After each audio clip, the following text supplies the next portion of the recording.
Joy in Our Town. I'm Lisa Boldo, and our topic is health. I have with me today Tonijean Kulpinski, board-certified nutritional counselor of Revelation Beauty, Spa, and Wellness Center. Thank you for being with us today, Tonijean. It's my honor. It's great to have you here. Thank you for having me. So let's dive right in. Absolutely. Why are people so sick in this nation? Well, we can answer that question in many different ways. First of all, we have become very fat phobic and cholesterol, and those are not the dietary demons. Believe it or not, fat is actually good for us, especially saturated fat. We have been told for many, many years that saturated fat is going to clog our arteries. But in reality, saturated fat constitute every cell membrane in the body. Without at least 50% of saturated fat in our diet daily, we cannot incorporate calcium into the skeletal structure. And that's why there's such a bone crisis. Wow, that's really great. And I'm sure that a lot of people don't know that. A lot of people think, oh, if I eat this fat, it's going to make me fat and all this. So that's right. What you said is really, that's good. So why has obesity become such an epidemic? Well, we're eating too many processed grains, and we're staying away from fat.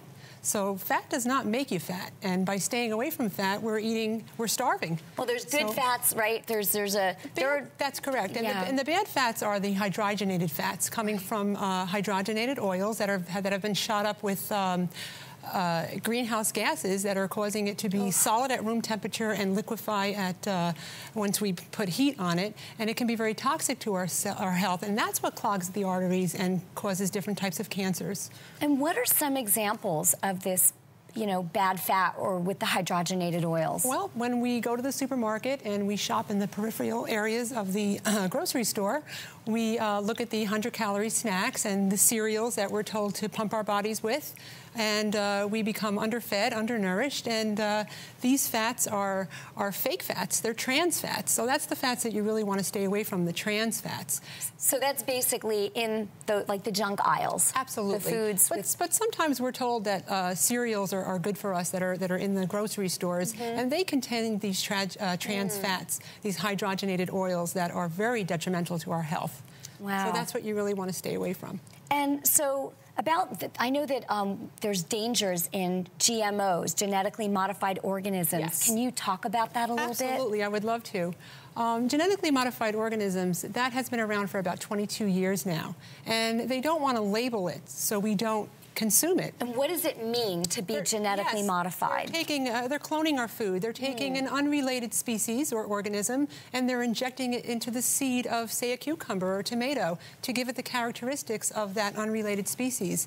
So that product now can be denser, taller, have no reason to worry about seasons and not freeze during a cold time. And that all sounds wonderful, but over time, genetically modified foods have a very bad accumulative effect on our bodies, contributing to infertility. That's why there's such a huge rate of infertility and certain types of cancers, and most of all, autoimmune diseases. Wow. So you mentioned about bone crisis today. Why is there such a bone crisis today? Well, because we are staying away from fat. Believe it or not, saturated fat, has to be incorporated in our daily diet. At least 50% of your diet should consist of saturated fat, like coconut oil.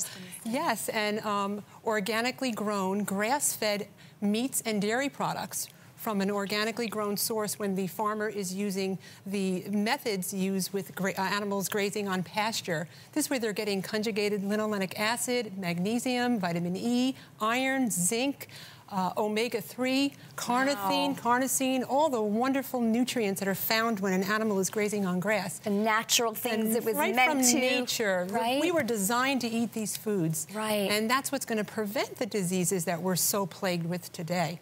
That's good. So, okay, why are so many children suffering from allergies today? Well, due to the genetically modified foods that we're consuming, even when we're consuming fruits and vegetables, we really want to look at PLU number 9 on our fruits and vegetables. There's different PLU numbers, and PLU number 9 means that it's been organically grown without the chemical fertilizers and pesticides and fungicides that are placed on our crops today. Will it say PLU on it? It will say. There'll be a little sticker. It stands for price lookup. You don't have to remember that, but there'll be a PLU number starting with 4. it'll be starting with either 8 or 3. That's genetically modified. Wow. 4 is conventional, and 9 is organically grown. And if children are consuming these products that over time consuming pesticides and chemical fertilizers, it's actually stopping us from losing weight.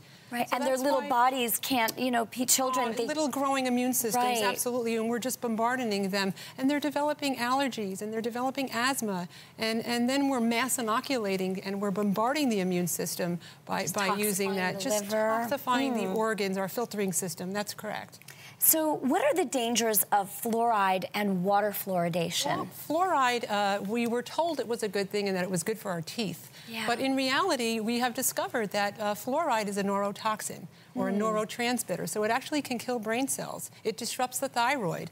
Boys, they've discovered that boys prominently, when they're living in areas that they have high levels of fluoride, parts per millimeter in their water, they're developing a bone cancer called osteosarcoma. Wow. And from the fluoride. See, many years ago when they saw that fluoride was not a good thing, they dumped it in our water supply because they figured it was an easier, cheaper method of getting rid of it, and then kind of dumbing down the nation and telling us that it was a healthy choice for our teeth. So, wow. So what are some, what's a safe alternative for drinking water, bathing water? What type of water should we be using? First of all, a cheaper way that we can all go, and you can go to either a Home Depot or a Lowe's and pick up a simple $40 water filter, one for your shower head, one for your kitchen, and that should take out most of the chlorine, which is a gas and can be very toxic to our organs, and also would take out some of the fluoride as well. That's a good idea. And there are many other ways of approaching that. And how much water should be consumed on a daily basis? Yes, about half your weight in water. So that's a half an ounce of water per pound that you weigh. So if you're 150 pounds, you should be drinking about 75 ounces of water a day. It sounds like a lot, but we do get used to it over time. Okay, and so what are some basics that you can give us to improve not only physical health, but physical health and mental health? Absolutely. Well, first of all, we can start by increasing our water intake. We can start by getting off our artificial sweeteners, diet sodas. Yes. And getting out there and walk, maybe parking a little farther when you're going to the mall, so you can get that little bit of exercise in, and just increasing that every day. And definitely looking at PLU numbers and possibly getting on the Weston Price Foundation to look for a chapter leader in your area that has real food rather than the factory foods that are in the grocery stores today. Some great ideas. And I know that school lunches today, I mean, our children are really just not getting the best.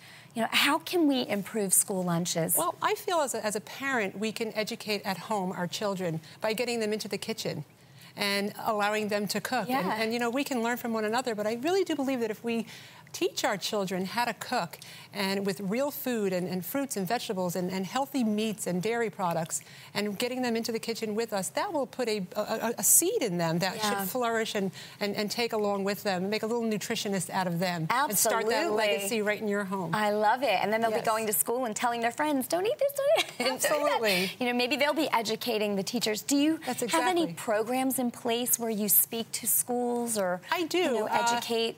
Absolutely. At my Beauty Spa and Wellness Center at Revelation, and located in Marlboro, New York, I do seminars and one-on-one personal consultations, and I also teach at Mount St. Mary College, the Desmond campus that's located in Newburgh, New York, and I teach on the adult continuing education level, all this wonderful stuff. That's really great to know. And so, okay, so just what are maybe some 2 or 3 tips that you can give to the viewers today to just start getting healthier now? Absolutely. Well, we can start by first just always remember that food is medicine and medicine is food.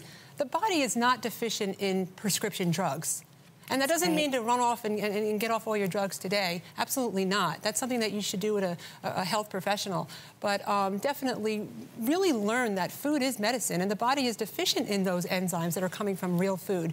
So if we really start to look at those principles, that we can incorporate into our daily life with blue numbers and increasing our water and changing the water filter on our shower head and really educating our children and our grandchildren and so on and so forth, and getting a health legacy to begin in your home. And I think that can really start with making some positive changes for our mental and physical health. That's wonderful. So we say more water, more natural foods. Absolutely. What's your feeling on greens? Greens vegetables are amazing. I mean, we were created to eat from both animal and plant kingdom. Yes. Therefore, we are omnivores. So definitely, they're high in chlorophyll. They have cleansing and antioxidant properties in them and healing properties.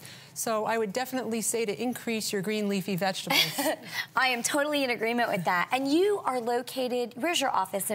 You're in Poughkeepsie? We are actually not that far from Poughkeepsie, New York. We are located in Marlboro, New York, 36 Western Avenue.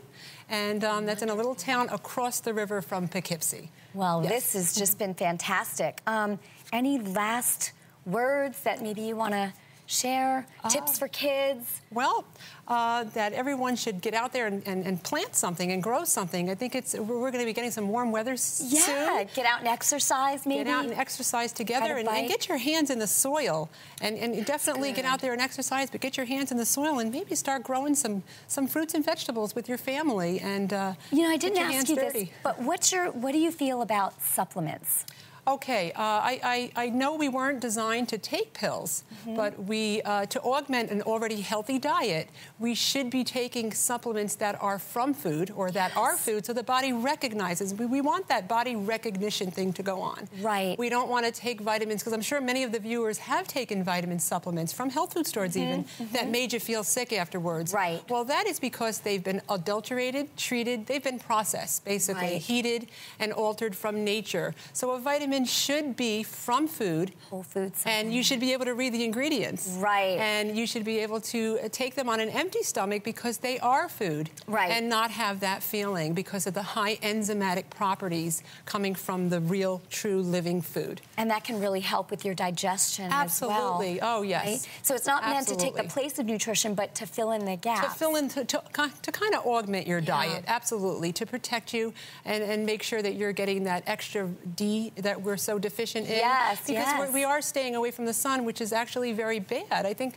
it's good for us, right? To be in the sun. Ultraviolet rays is very good for us. Yeah. Our bodies have the natural ability to convert the ultraviolet rays into vitamin D, and because we're putting UV on our makeup and our skincare, we're deficient in D. It's so true. It's kind of the opposite of what we're being indoctrinated with. It's even hard to find makeup today that doesn't have some kind of SPF. I mean, you know. And you can Aubrey makes wonderful products that are all organically grown, and there's no sulfates. You really want to stay away from sulfates and any type of carcinogenic product that could be in your cosmetic, your bath care, body care, deodorants, stuff that are more natural and don't have ingredients that you can't pronounce. I'm with you. That's the trick. Tonijean, this has been wonderful today. Thank you so much for being with us today. Thank you so much. We'll be right back.